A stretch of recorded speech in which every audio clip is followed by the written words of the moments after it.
I'm Dr. Tahira and you're watching PTV World. Program is Health is Wealth. For anything to function properly, it needs to be completely in control as well as coordinated. Today we are going to talk about the brain and the spinal cord, neurosurgery in detail. And for that, we have with us neurosurgeon Dr. Shahbaz Bhatti. Come, let's talk to him and learn all that we need to know about the brain and the spinal cord.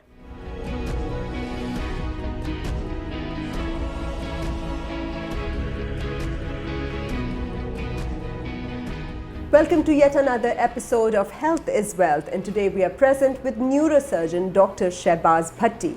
Why are we here today? We're here today because it's winter, smog is everywhere, and the visibility is extremely compromised. As a result, we have a lot of motor traffic accidents these days. After the accident, there is no proper care. People are rushed here and there, and as a result, we have so much of disability, so many spinal and neural problems. So we thought, why not discuss with the neurosurgeon himself, along with all the other disorders related to the brain and the spinal cord. Thank you so much for giving us time today, Dr. Shahbaz. How are you doing? I'm well, thank you so much for having me. Thank you. So now that winter is here and we have so much of smog and we have people, rushing all around, we have a lot of road rage as well, and we have so many road traffic accidents. So could you please first tell us that if there is an accident on the road, whether it's a biker or a truck driver or a car driver, how should the public react at first? Okay, the first thing I would say, this is absolutely true, there are a lot of accidents and our public does not know how to handle these people. Because I have come across a few of these incidents and there have been people giving the weirdest. I once came across a man and they were lifting him up with his arms and his legs. Imagine. So that's terrible. Yeah. If he had a spinal injury, he was paralyzed for life for there. Yeah. So you have to make sure you don't move the person. If you suspect a spinal cord injury, or if the person is conscious or if he's unconscious. If he's conscious, please check if he can move his limbs. If he can move his limbs, then maybe you can help him move if he is able to on his own. If not, then please leave him on the ground.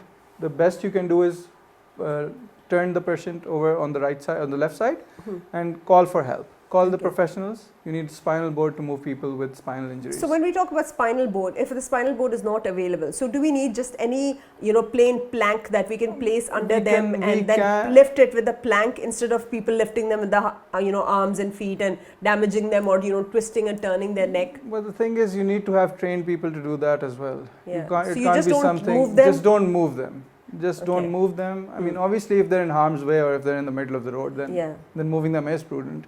Common sense does apply. Yeah. But having said that, so what is the best way to move them? Do we place like hands under their back and then move them? Well, the best way would be to roll them on a stiff piece of board. Any wooden plank would do for that if it's an emergency. Right. And just keep them straight and move them on the board without any too many now what people do is they don't call for help and they usually take the people on either bikes or on different cars and then just take them here and there instead of taking them to a tertiary care hospital. How important is it to get to the hospital and get immediate treatment to avoid this lifelong disability? Okay, for neurosurgery and as far as neurons are concerned, from damage to death is around 4 to 6 minutes journey, right? God, that's very short. Yes, so most people will not have anything. So the aim of a neurosurgeon is to prevent secondary damage. Okay. So what we're trying to do is what's done is done. By the time anybody makes it to any hospital, it's already too late.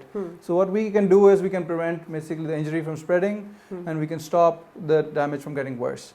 So I would suggest that people go to the tertiary care hospitals, and for trauma I would suggest the government hospitals are the best bet. Okay. Don't rush them patients around here and there. Take them to a tertiary care hospital which is equipped with all the care.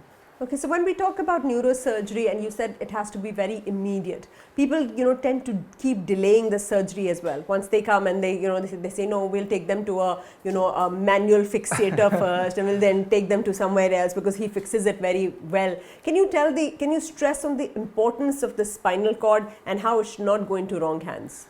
All of these people who we have these malishis and these massage therapists, I have literally seen people being paralyzed for life. They call wrestlers also. Yeah, for life because they went to one of these guys and he was just trying to align their spine and that person is now paralyzed for life. And by the time they get to us, it's already too late.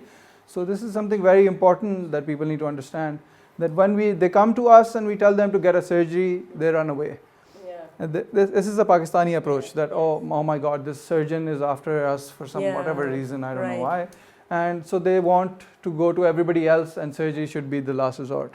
Okay, so does neurosurgery, immediate neurosurgery, help actually in conserving the spine and the spinal cord? Because, very recently I heard about a girl, the whole, the thing, that iron pole of a tent fell on her during a wedding, and then she was paralyzed for life. So if she had gone for immediate surgery, would it have saved her? Again, it depends. Like I said, the injury, it's 4 to 6 minutes. So there's no cure anywhere in the world. If you damage your cervical spine up higher up or your thoracic spine, it's done. If the injury is severe enough, then nothing can be done. What can be done is that you can preserve function and it can progress to improvement later on.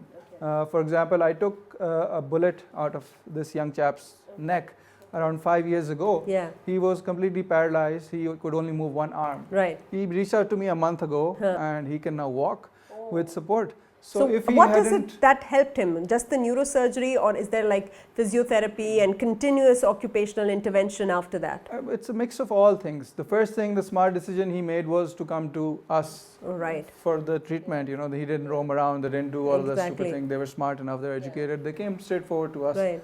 The surgery was done on the same day. We took the bullet out, the recovery time. After the recovery time, he is a very hardworking kid.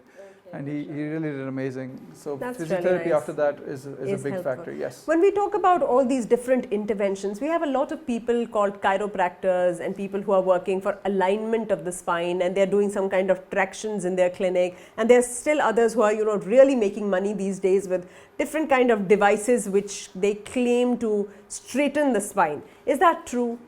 Again, not to rain on anybody's parade, but I don't agree with any of these practices. Okay. The problem with these is that there is no proven method. See, when we talk medicine, you're a doctor yourself. Yeah. For us to prescribe something, there's a whole trial that needs to go through. Exactly. Right? Yeah. There's a 20 years of research that goes before the medicine becomes available to the public, or any treatment for that matter. Right. So these things lack those, there's no control groups, there's nothing at all that can justify them doing something. Okay. So people get better if a placebo group gets better with 40% just getting sugar pills. Yeah. So, obviously people will be getting better. So you think that all these dry needling and acupuncture and cupping and traction and all of that doesn't help? If it helps you, sure, go ahead. But I don't think it makes a difference. It doesn't make a difference. Because all the people I've seen with the problems, they come back to me after getting paralyzed then. And then it's too late. Okay. Yeah, then this was about the surgery part and this was about trauma. But when we come to disorders of the spine, there's so many people suffering from chronic back pain, kyphosis, scoliosis, disc bulge, and all of this. What exactly is the reason for this increased back pain recently, especially in young individuals? The posture? Well, posture with the cell phone. The cell phone is the single worst. Yes, the cell phone is the single worst thing that has happened. It used to be books for our generation, and now it's the cell phone for the younger generation. This ruins the eyes and the brain as well. It is. So because if you hang your neck all day and you're just looking at the cell phone, eventually you start getting degenerative changes that should happen later on in life.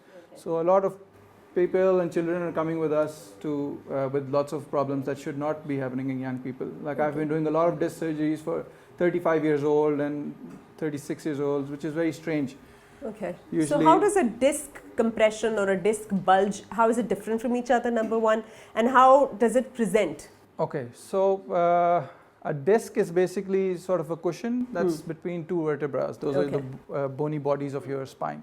So it's a shock absorber that after time of it, due to degeneration or damage, it loses its elasticity. So it bulges out and it compresses on the nervous tissue. Right. So it depends on where it is, it's going to compress on different parts of your spinal cord. Okay. And it's going to produce symptoms according to what part it's compressing. Okay. So difference between a disc bulge and a compression, they're sort of the same thing. A bulge is just when it's sort of getting weak and it's just bulging out from its normal margin. So we call that a bulge. So whenever we have something like a disc is compressing the nerves and the nerve supply, we do have pain in these areas, but do we have a shifting kind of pain that sometimes it's somewhere, then there is loss of sensation, or there is numbness or pins and needles, or there is, loss of function of either the bladder or your, all of these things are possible. Right. There's no shifting in symptoms. The thing with when it's a nerve being compressed, we call that a radiculopathy, right? Okay. So in a radiculopathy, that means one of the exiting nerves or the main nerves that control a section of the body. For example, for legs, the famous thing that people understand is sciatica. Right. So when you have a sciatica, you have the sciatic nerve or one of the other nerves of the leg being compressed. Right. So when that nerve is compressed, it starts off with pain. Pain is your body's alarm system. It's basically telling you that something is wrong. Do something about it. Right. That's the time when you go see the doctor. Okay. And we start with a mix of medicines and physiotherapy, lifestyle modifications. Okay. If that doesn't help, and if the neurodeficit progresses, which means if you have sensory deficit. So sensory nerves are more prone to damage, and that's the first thing that goes. Motor is the last thing. When the motor starts going, then it's already too late. So, but why does it happen that we keep going to the doctor, we tell them that this is happening, and they say, oh, it's not as bad as yet, so just leave it. And they keep giving us painkillers, or most of the doctors are usually even prescribing like just steroids or temporary fixes.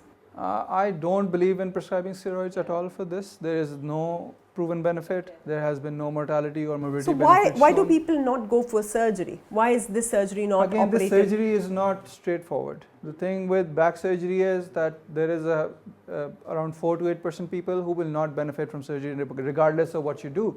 So there is that aspect that we have to keep in our mind as well. And surgery is a big deal. So I would not offer surgery to everybody right off the bat unless they have a specific neurodeficit. If there is weakness, then yes. If you have numbness or pain that's not getting better with everything else, then sure, then surgery is okay. So when we speak about this surgery, a lot of people are very scared of getting operated on the spine. How long is this surgery? How extensive is it? How much time does it take to heal? What are the pre and post complications, precautions, treatment time? Okay, well, starting for the surgery, now in our age, if it's a minimally invasive neurosurgeon like I do it, the cut is less than an inch long. Okay. We minimal removal of bone with really small holes that we go through. Okay. So this is for the disc bulge and disc compression. This is for disc compression, right? For discectomy, we basically call that. And for this, the patient is up and about in 24 hours. Oh, very nice. So they're walking if it's done in the morning, my patient will walk in the evening. If it's done in the evening, they'll walk the next day. What is a laminectomy? How is that different? Okay, so a laminectomy is basically the spine. The spine is processed on the sides, right? They have 2 wedges on the side. Those are called the laminas. Right. So when there is narrowing in the spine, stenosis, right. When we need to relieve that, that's called a laminectomy. So we basically take the spinous process and the laminas off. So we give it some room on the posterior side. That's the behind. So why do we do that? Okay, so there are different causes of compression for the nerves, right? Okay. So one is discs, obviously. One is disc the second is stenosis. Stenosis of the vertebral column. No, stenosis of the vertebral canal. Of the canal. Yes. So stenosis usually happens because the joints. Yes, there's bony enlargement or there's ligament hypertrophy. So you do laminectomy. So we do laminectomy for that. What is the cause of this kyphosis and scoliosis in young kids especially? Young kids, they've finally proven that heavy school bags is one of the causes. Oh my God, really? So lifting heavy loads is one of the causes. Others are genetic and bony deformities. So how do you prevent that and how do you treat that? If a boy, like a 16, 17-year-old boy comes with a really curved spine, how is that? If it's really curved, then there's only option is surgery, and that's a multi-step surgery, and there's specialized centers that deal with that. Does it help? Of course it does. Okay, and it straightens it out. Well, you can't always straighten it out depending on how bad the curvature is. Right. This is a very complicated surgery and there are very complicated calculations that go into it. So there are a lot of angles that matter and it depends on how the person is and what neurodeficits they have. Okay, speaking of issues of the back, right? A lot of women suffer from this kind of back pain, especially after they've had operation where they took, spinal anesthesia, especially local spinal anesthesia. Yes. So is an epidural really bad for your back? Does it hurt you? Or are these just things that people... And then a lot of people say that we had a lumbar puncture for some kind of investigation and after that our back started hurting. Well, the amount of people who are complaining, it's more psychological. There is definitely a risk. There is a problem. Everything has a risk. You can't deny that. But it's not as prevalent as common as I hear it. And most people that get it anyways don't have any complaints. I mean, all the people around me, personally, at least in my family. So do you think it would be going in the wrong hands? Perhaps somebody unprofessional giving you an epidural or a lumbar puncture? That's always a possibility, but I don't think that happens really? very much. But then a lot of people complain. No? I don't think so. Not to my. I know a lot of women around who've had children now, so they've had epidurals, and it doesn't. None of them has any problem. Okay, what is a good diet that people should follow to, avoid these back problems? What are the kind of exercises? What is the ideal posture that you suggest so that people stop having back issues? Because a lot of women now have osteoporosis, osteoarthritis, and as soon as 30 itself, they start having severe back pain.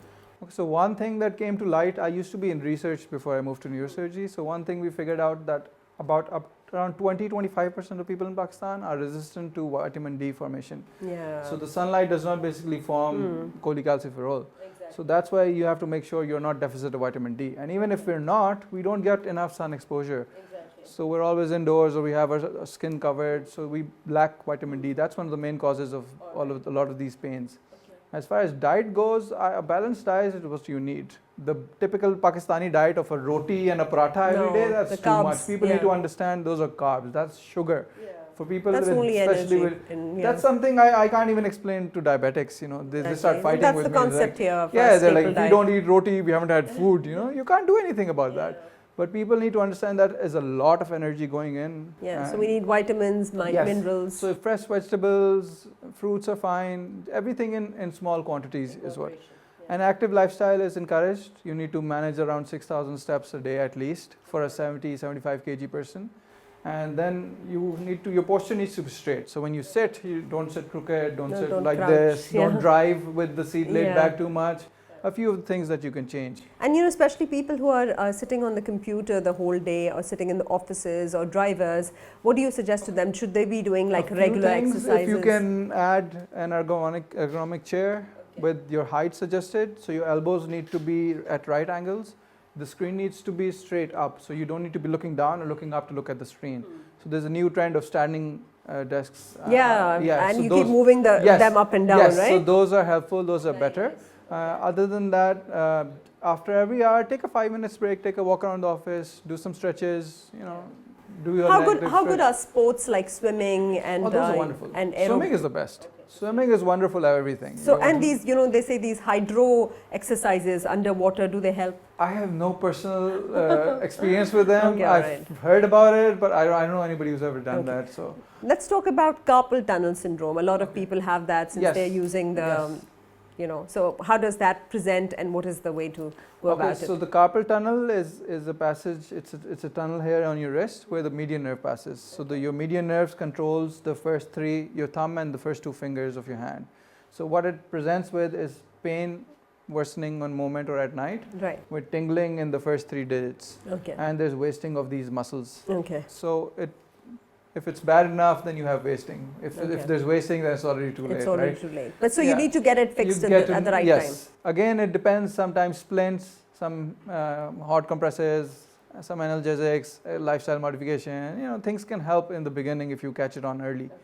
But it's a patient commitment, and people are variable as well. So there's a bunch of factors in it. And what about foot drop? When do they, when do they know that their foot is actually being compromised? It's dropping, and how do you fix that? So foot drop has a lot of different causes. So it can be any of the nerves coming down. It could be one of the neuropathy. It could be from the spine as well. So it depends on why it's happening. If it's from a sciatic or a disc or something, then there are lots of warning signs that these people have ignored.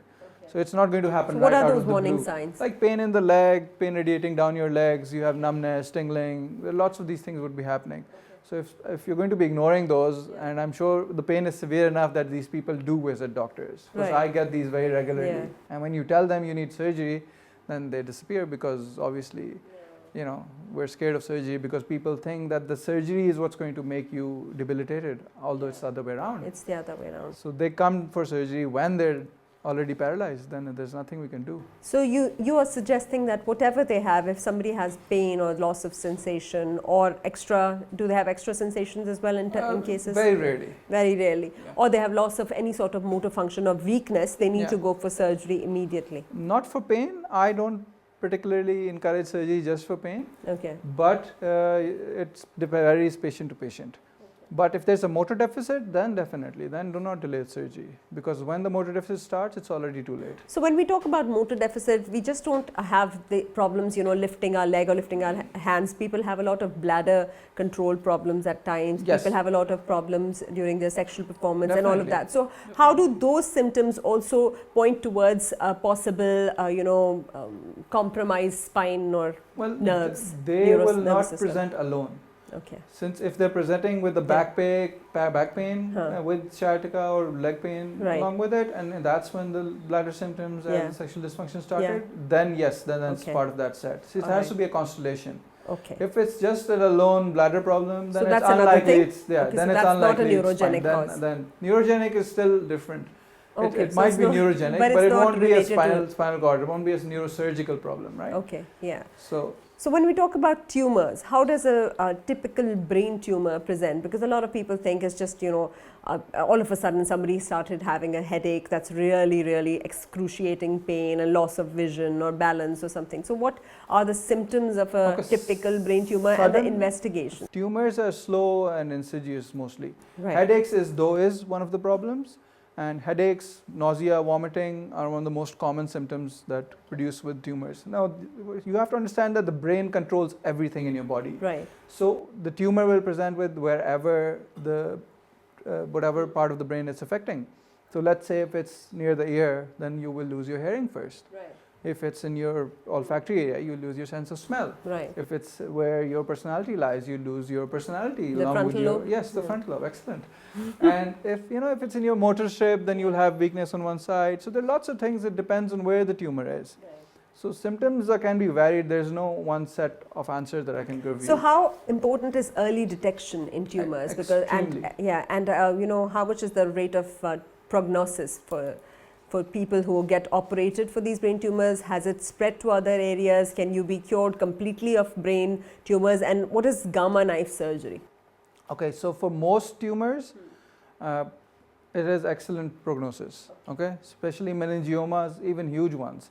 There's very good prognosis if their surgery is adequately done and if it's done in good time. There's only a set of high-grade tumors. Those are gliomas. Gliomas are basically tumors that arise from the glial cells. Right? These are the supportive cells of the neurons. Yeah. Those are embedded and those are deep and those are difficult to get rid of all of them. They usually come back. But then again, it depends on the grade of the tumor, right? Okay. So brain tumors usually do not have a propensity to spread to other parts. No. Okay. There are very few that go down the spinal cord, but nowhere else. There are very few that spread outside the brain because of the blood-brain barrier, right? So these tumors are, present in the brain. But do we have tumors of the spine as well, and do we need to get operated for them? We have tumors of the bones. We have soft tissue tumors as well that also invade the brain and spine. We have tumors of the nerve sheaths. What's a neurofibroma? Yes, that's the nerve sheath tumor right there. So it's the nerve tumor that arises in the location where it's exiting or entering the spine. So it compresses the spinal cord as well as the nerve, and there's like 8-9 variants of it. Some are going inside, some and are you need to outside. Get operated for that as well? Yes, definitely. Okay. And what is the hydrocephalus? What happens to the brain when you say that it's dilated or? Okay, so hydrocephalus, your brain has brain is separate from blood. Every place else in the body is directly supplied with the blood, right? Right. With the brain, there's a blood-brain barrier, and between that, we have a special fluid which is called the cerebrospinal fluid. Yeah. So this fluid is produced inside the brain in special locations called the ventricles. Okay. So this circulates in and around your brain and spinal cord, and this provides all the nutrients and takes care of all the excretory and all the other functions. Right. So this is a protective mechanism present there. Due to some either overproduction or some blockage in the pathway or defunct reabsorption, you can have the production keeps going and the pressure increases, right? Okay. So that's what hydrocephalus is, when the water in the brain increases. So And how do you drain that out? Do you have shunts or? Yes, we have shunts. So around 40 years ago, these children, this usually happens in children, rarely in adults. We'll talk about that in a bit. But these children used to die. So there used to be nothing that could be done around 40, 50 years ago. Now we have shunts which are quite wonderful. You just drill one little hole in the brain and you're done. We just shunt that down into the stomach, not in the stomach, but the abdomen. When we speak of terms like burr hole craniotomy, yes, and we speak of terms like gamma knife surgery, previously people were very scared that the whole skull needs to be opened up, and that's why they would be very scared of getting any sort of neural surgery done. How has this improved over time, and how are these new techniques, less invasive, less painful, less causing less blood loss, and more easy to recover from? Well, we've come to the time of minimally invasive neurosurgery now. Right. So with minimally invasive neurosurgery, unless you have a huge tumor or a huge solid tumor, the surgery is now usually very small. Right. So the cuts on the skin are small, the amount of craniotomy we do, it's small. So these things have changed drastically. The use of microscope has made it so that we don't need to use it anymore. A gamma knife is basically just radiation. Okay. So it's just radiotherapy done from a lot of different angles. So you overlap the radiations on one specific point, so that makes it act like a knife. You understand what I mean? So you use a lot of different directions to hit the same area with the radiation, so that gets a bigger dose instead of compromising the surrounding tissue. And do you advise that? It depends on that's usually done for tumors that are radiosensitive, 1, and 2 that are not amenable to surgery, because surgery is superior to gamma knife. What about brain aneurysms? There are a lot of convoluted blood vessels. Yes. How does that present, and what do you do? Brain aneurysms unfortunately presents when they rupture. Oh, so you don't have time. You don't you can't it's fix already it. done. You can fix it. You have to fix it afterwards, but the damage is done. Not really. See, hemorrhagic strokes are better than the ischemic strokes. Okay. Yeah. So for hemorrhagic strokes, if it's an aneurysm, the patient is lucky enough to not have a massive bleed and they're not so bad, then we can do certain investigations and figure out if they have an aneurysm. And then an aneurysm clipping or a coiling is determined depending on the size and the shape of the aneurysm. Okay. So coiling though is superior, and that's an interventional technique. You don't even need to do a surgery for that. So they just go through your radial artery and your femoral artery and they just plug it with little coils and it just disappears. But a lot of these are not amenable to, and then we have these metal clips, like those clips you put on clothes. Yeah. So you put them, you clip them on so that they don't bleed. We clip it and it just. Okay, what about hematomas? They are like, long-standing trauma, history of trauma, and then something was accumulating, and then later on it presented much later on in life when it presented with something or the other, and then they found out this was some kind of subdural hematoma or whatsoever. Yes, that happens in old people. That usually happens in old people because when you age, your brain shrinks. So when the brain shrinks, there are veins that connect the cortex of your brain to the bone and the dura. So those bridging veins tend to rupture from a short or small, just a little bump on the head, and they'll rupture. Okay. And since they're veins, it's a slow bleed, and since the brain has decreased in size, so there's a lot of space there. Okay. So you won't have acute symptoms. Okay. So it keeps compressing slowly, and these people present with sudden hemiparesis or sudden loss of consciousness, like let's say 6 months or a year after the trauma. What about children? They say that, if a child falls and he has suffered trauma, you should go for a radiological, investigation to make sure that the damage was not deep enough and there is no, internal bleeding. Because I've seen cases where they didn't go for anything. The child was okay, fell asleep after the fall, was fine, and then about like 6 months later started presenting with different kind of symptoms. Okay, that's very rare though. So if you have a significant enough head injury, it's going to produce its signs and symptoms. Loss of consciousness. Yes, so if you have loss of consciousness, if there's repetitive vomiting, if there's been a seizure, or if there's been nasal or ear bleed, and there are a few other signs that will look. Please do report to the hospital. Don't leave it on just me telling you these things and thinking, oh yeah, he said these 5 things. No, please come to the hospital, meet the relevant people, and then we'll take a look from there. But yes, your neurosurgeon will decide if you need a CT scan or not. Okay. What are the standard investigations in neurosurgery? What, like for example, is that MRI brain or is it CT brain and spine? How often should we go for them? Are there any side effects of going through these investigations repeatedly? How important is a lumbar puncture? And what are the other investigations that a typical neurosurgeon would advise if we go to them with any pain in the back or the or any other symptoms of the nerves? Mostly CT scan and MRI are our bread and butter. So they're what we base most of our things on. Other than that, there are CT angiograms and other angiograms that we do if we need to look at the vasculature. There are different types of MRIs and different types of like functional scans and radiographic scans that we do. But those are very rarely needed. Mostly an MRI or a CT scan is needed. A CT scan has some exposure to ionizing radiation.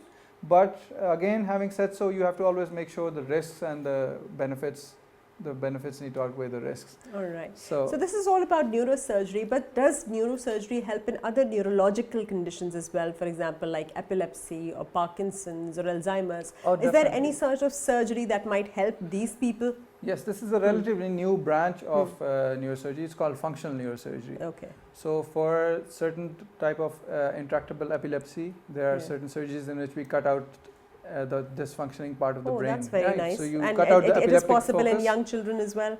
It depends. Again, this is a very variable and it's a patient-to-patient depending thing. So not everybody who has epilepsy is going to be a candidate for this surgery, or not everybody with Parkinson's is going to be amenable to the surgery.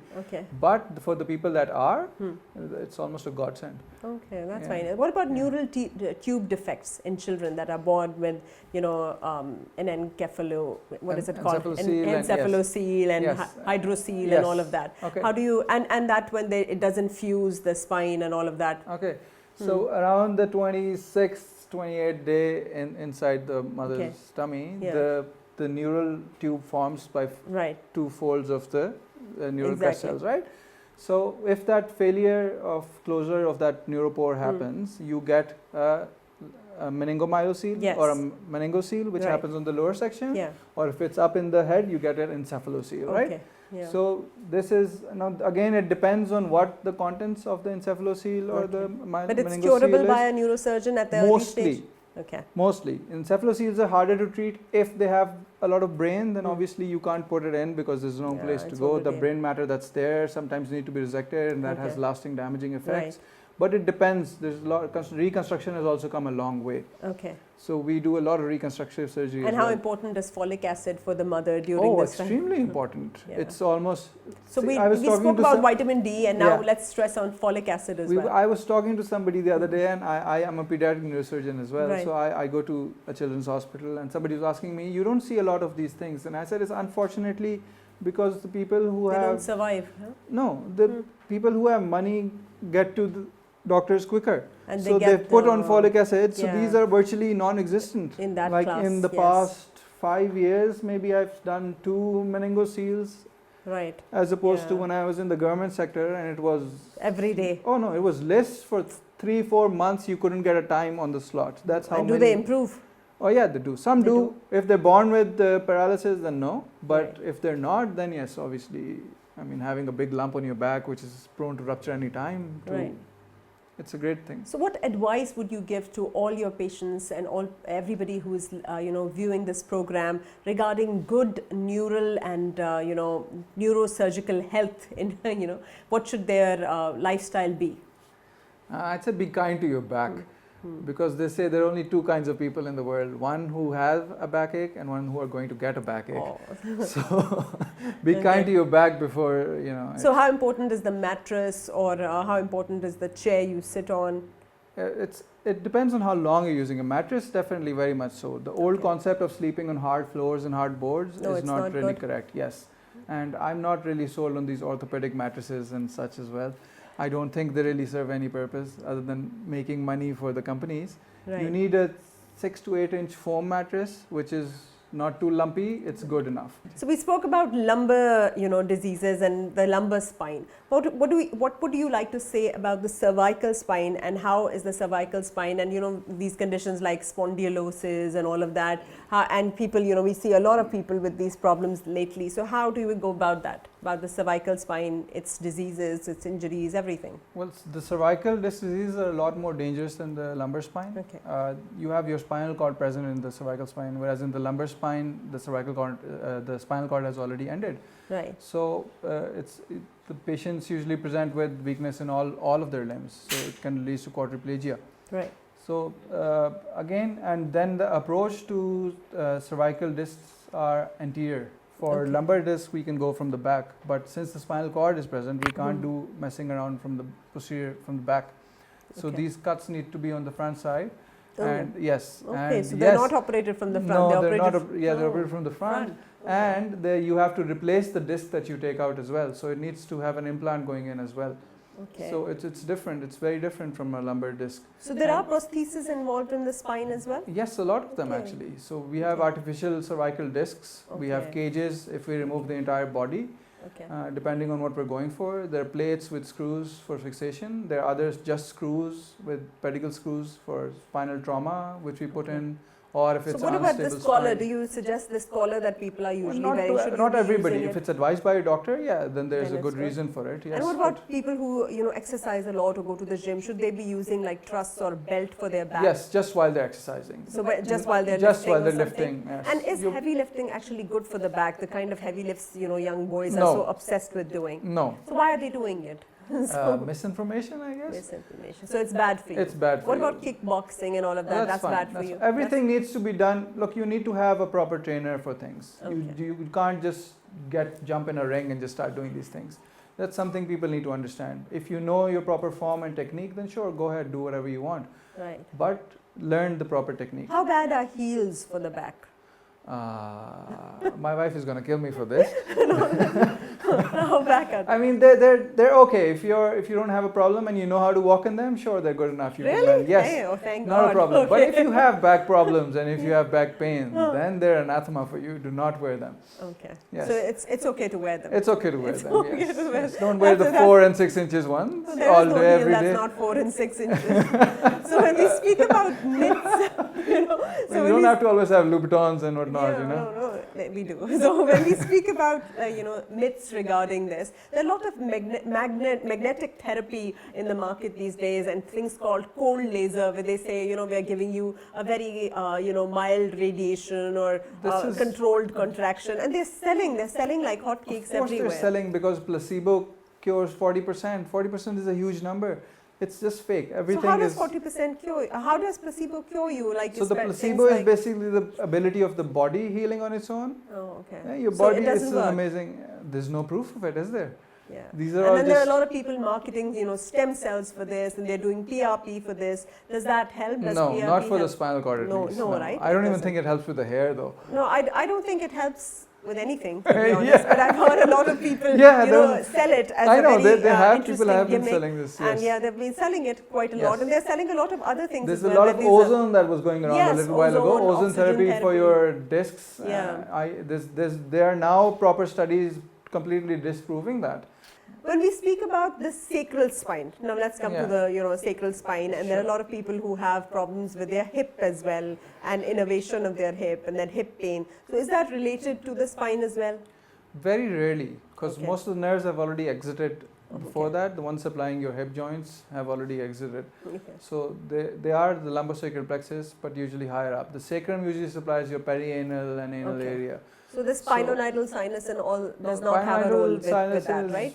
falls under Dr. Adil's domain. He's a general surgeon. he's a Yes. general- But it has Yes. no connection with your spine. That's No, what I wanted no, to no, ask. not No. at all. You have at your all. coccygeal pain, that's Yeah. people, tailbone pains, that Yeah. sitting on hard objects for too long, or people who fall on their butt. Right. Yeah, so they So they start develop these having- pains, yes. Usually it can be managed conservatively. Sometimes you have to remove the tip of the coccyx, but very rarely. Okay, so how does weight gain, like for people who have a very big redundant tummy and they're heavy, how does that affect your spine and your back and your back health? It's very bad to be overweight in all aspects. Right. It's very unhealthy. We know about all the usual Yeah. unhealthy things, but you have to understand the spine is basically a pillar that's supporting your body, right? It's connecting your top to the bottom. You're connecting your axial skeletons to your peripheral skeleton. So if you overload it over time, there's going to be a lot more wear and tear. So the degenerative diseases start presenting a lot earlier. Especially in women, I've seen that there's a lot more tendency to present younger if they're overweight with spinal degenerative diseases. So when we speak about this, I mean, you said that one should not go for massage or intervention, but people have a tendency, they keep going for massages wherever they go, even on a vacation, they're on a No, massage. go for a massage. Go for a Thai massage if the masseuse is Just- educated. Just some. Yes, But, right. but even Thai, with Don't Thai go for massage- spinal manipulation. Yeah, but with Thai massage as well, people nowadays are, they're doing these very weird kind of massages where they stand on your back and then they pull your legs up and then you pull your arms up See, and do all of that. Since I've had those myself, Yeah. so there's a temple. I recently had one and it broke me completely. See, there's the thing. You need to find the right person. Right. The person needs to be educated in what they're doing. Okay. The massage is not just a massage. For them, it's a religious thing, and there's a temple that properly teaches yes, everything. It does. Right. So if you're going to go to a massage parlor off the footpath, then No, please don't go for these techniques. Yeah. If it's a proper licensed therapist who has qualified, Okay. then sure. So, and chiropractors are not bad either? I don't like chiropractors. You don't like chiropractors? No, You don't advise? No, I do not advise anybody. I've seen too many people going south because of chiropractors, so I do not recommend going to a chiropractor. And there are a lot of people out there, especially in our part of the world, who go to Hakims, and then they get these very, they get these formulations made specifically that have a lot of heavy metal or steroid perhaps in them. Yes, it's mostly steroids and heavy metals. And that's why it cures them, but it's just a short-term cure. Then it destroys their liver. If we tell them you have to take steroids, it's like, oh my God, steroids! But yeah, same thing from Hakim.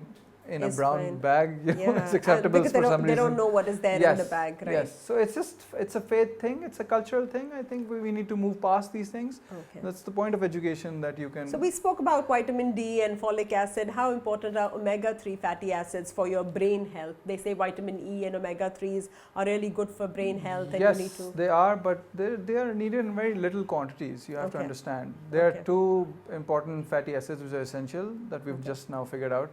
Okay. So using your brain is the best technique. Yes. Focusing, using it. The more you use it, the better. The less. Use your brain. That's the best thing. And use your spine as well. Use your spine. Rest your spine as well. No, use your spine as well. Use your brain and use your exercise. spine. Right? Exercise daily. Live mental an active exercise as well as mental physical. exercise, definitely. It's like a muscle as well. If you don't use it, you'll lose it. Okay. Thank you so much for joining us, Dr. Shahbaz. It was a pleasure talking to you. You explained to us in great detail. You gave us a lot of time. He explained the myths, the misconceptions, and how you don't have to be scared of surgery. And the moment you start having any symptoms of the brain or the spinal cord, you need to go to a good, licensed, educated, and very, very cordial surgeon like himself. And there you are. All your problems are gone forever. Thank you so much for joining us. Thank you so much for watching. See you next week, inshallah. Allah Hafiz.